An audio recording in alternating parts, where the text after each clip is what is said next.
Hello everyone. Episode 2 की शुरुआत में हम देखते हैं कि जिया फेस्टिवल में पहुंच चुकी होती है। वहां पर एक पेंटर जिया से कहता है कि तुम भी रोंगियों से मिलने आई हो, यहाँ की सारी वुमेन्स उसे बहुत ज़्यादा पसंद करती हैं। तो जिया मना करती है, तो वो पेंटर जिया को ज़बरदस्ती रोंगियों की बुक देता है। अब हम देखते हैं कि रोंगियो एक स्टिक चूज़ करता है, जिसका भी नंबर उस स्टिक के ऊपर होगा रोंगियो उसका फ्यूचर बताएगा। तो वहाँ पर जिया पहुँच जाती है और कहने लगती है कि ये सब कुछ फेक है। वहाँ पर लोग खड़े कहते हैं कि तुम यहाँ पर क्या करने आई हो, तुम यहाँ पर ट्रबल क्रिएट क्यों कर रही हो। तो जिया कहती है कि ये सब कुछ फेक है। तो वो लोग नहीं मान रहे होते। तो जिया कहती है कि अगर ये सब कुछ सच है तुम पहले मेरा फ्यूचर बताओ। तो वो लोग कहते हैं कि ये रूल्स के खिलाफ है। तो जिया उनसे वो स्टिक छीन लेती है और कहती है कि इसके ऊपर 48 नंबर है, जिसका भी वो टोकन होता है। जिया उससे वो टोकन छीन लेती है और कहती है अब ये रूल्स के खिलाफ नहीं है, अब मेरी डेस्टिनी बताओ। तो रोंगियो कहता है कि तुम्हें किस बारे में जानना है। तो जिया कहती है मुझे शादी के बारे में जानना है। तो रोंगियो चेक करता है और कहता है कि क्या तुम्हारी शादी रोंगियो से होने वाली है। तो जिया हाँ कहती है। तो कहता है मुझे कंफर्म करना पड़ेगा। तो जिया कहती है तुम किस तरह से कंफर्म करोगे। तो रोंगियो बताता है कि मैं तुम्हारे हेयर्स को टच करूँगा। जैसे ही रोंगियो जिया के हेयर्स को टच करने वाला होता है, वहाँ पर एक तीर आकर रोंगियो की तरफ बढ़ रहा होता है। तो जिया रोंगियो को बचा लेती है। अब हम देखते हैं कि बहुत सारे तीर उन लोगों को आकर लग रहे होते हैं, लेकिन वो लोग बच जाते हैं। अब वो जो लोग हमला कर रहे होते हैं वो वहाँ से भागते हैं। तो जिया भी उनके पीछे भागती है और जिया की वो जो बुक उस पेंटर ने दी थी वो वहीं पर गिर जाती है। अब हम देखते हैं कि जिया उन लोगों से लड़ रही होती है। तो जिया की तलवार उनमें से किसी एक के लग जाती है, लेकिन जिया को भी वो लोग ज़ख्मी कर देते हैं और वहाँ से भाग जाते हैं। रोंगियो का जो साथी जिया के साथ लड़ रहा होता है, तो जिया उसे देखकर कहती है कि तुम तो काइंड सिस्टर के साथ थे, क्या तुमने अपना मास्टर बदल लिया।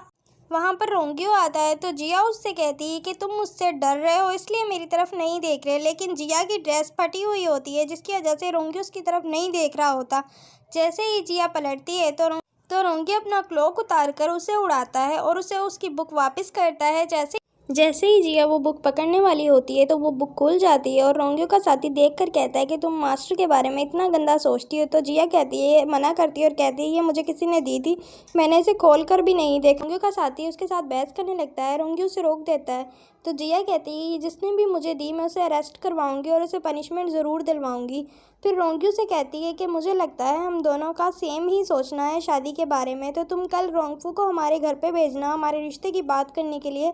और वहाँ से चली जाती है। हमें दिखाया जाता है कि जिया सो रही होती है। उसका भाई आकर उसे बताता है कि रोंगफू आए हैं। तो जिया और उसका भाई चुपके से उनकी बातें सुनने के लिए आते हैं। रोंगफू बता रहे होते हैं जनरल को कि कल रोंगियो पर अटैक हुआ था, ये शायद चैंग फैमिली ने रिवेंज लेने के लिए किया है। और फिर बताते हैं कि मेरे हॉर्स के साथ कुछ अजीब हुआ है, वो बिल्कुल अजीब बिहेव करते हैं।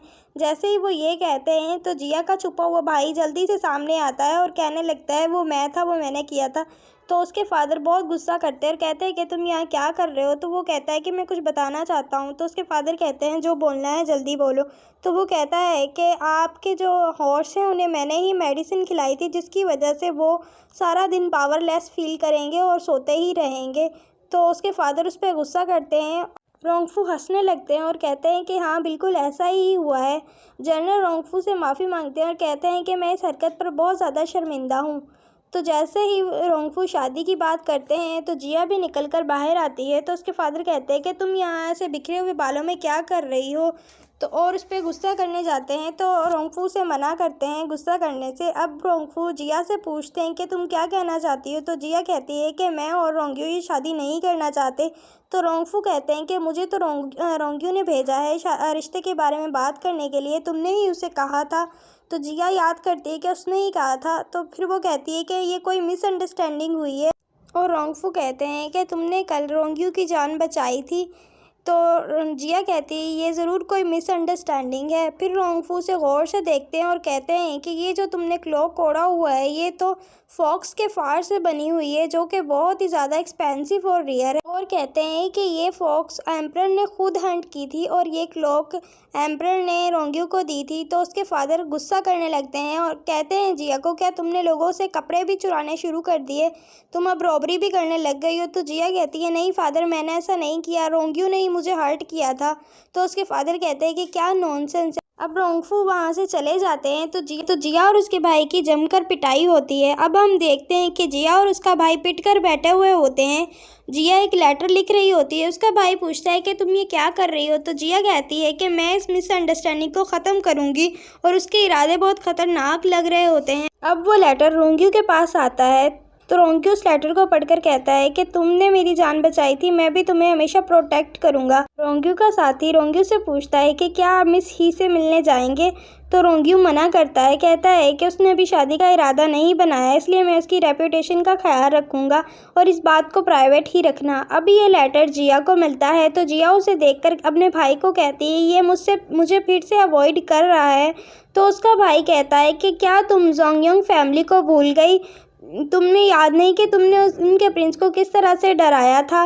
और वो दोनों हंसने लगते हैं। अब जिया को कहता है कि तुम दोबारा से लेटर लिखो। जिया फिर से लेटर लिखती है और बहुत से लेटर रोंग्यू को भेजती है। अब वो अपनी दोस्त के पास जाती है और उसे कहती है कि मैंने उसे 10 लेटर्स लिखे, 10 मैंने अपनी सारी ज़िंदगी का टैलेंट यूज़ करके उसके लिए लेटर लिखे, लेकिन वो नहीं आया। तो जिया की दोस्त कहती है कि शायद वो सच में बिज़ी हो। तो जिया कहती है कि उसे स्टार्स देखने का टाइम है, मुझसे मिलने का नहीं, और बहुत ज़्यादा गुस्से में जाती हुई उसे गालियाँ दे रही होती है। लेकिन आगे उसके फादर और ब्रदर होते हैं तो वो उन्हें देखकर अपनी ट्यून चेंज कर लेती है और अपने भाई से कहती है कि मुझे एक हॉर्स चाहिए। उसके ब्रदर जिया से कहते हैं कि फादर ने तुम्हारे लिए बिग फूड हॉर्स मंगवाए थे जो कि आज पहुंच चुके हैं। तो जिया जाकर अपने फादर से के गले लगती है, लेकिन उसके फादर उसे इग्नोर करते हैं। तो वो कहती है कि आप मुझे इग्नोर क्यों कर रहे हैं। तो उसके ब्रदर उसे बताते हैं कि तुमने जो रॉन्ग फैमिली के हॉर्स के साथ किया है, फादर को वो बहुत बुरा लगा, इसलिए वो ये सारे हॉर्स उन्हें भेज देंगे। तो जिया गुस्सा करती है और वहाँ से चली जाती है। और तो उसका छोटा भाई जिया के लिए बोलता है और कहता है कि आप हमेशा उसके साथ ऐसा क्यों करते हो, तो उसे भी सज़ा मिल जाती है। अब हम देखते हैं कि जिया सिटी में घूम रही होती है। उसे वहाँ पर वही पेंटर मिलता है जिसने उसे बुक दी थी और इसे कहता है कि क्या तुमने वो बुक पढ़ ली, तुम कुछ कहना चाहती हो। तो जिया गुस्से से उसे देखती है। फिर वो पेंटर जिया को टीज करने लगता है, कहता है कि तुम्हें रोंग्यू से प्यार हो गया है, जिस तरह से तुमने उस दिन उससे बचाया था, तुम मुझसे प्यार करती हो। तो जिया कहती है कि तुम यकीन करो या ना करो, मैं उससे नफ़रत करती हूँ। तो वो पेंटर इसे और ज़्यादा टीज़ करने लगता है और कहता है कि तुम मुझसे प्यार करती हो। वो गुस्से में कहती है कि ऐसी चीज़ें जो यहाँ पर तुम बेचते हो, यहाँ पर बेचना अलाउ नहीं। ज़बरदस्ती उसका बैग छीनने लगती है। तो जैसे ही उससे बैग छीनने की कोशिश करती है तो वो बैग फेंक कर वहाँ से भाग जाता है। जिया वो बैग पकड़ने के चक्कर में गिरने वाली होती है तो उसे वहाँ पर आकर कोई बचा लेता है। और इसी के साथ हमारे इस एपिसोड का एंड होता है। मिलते हैं नेक्स्ट एपिसोड में।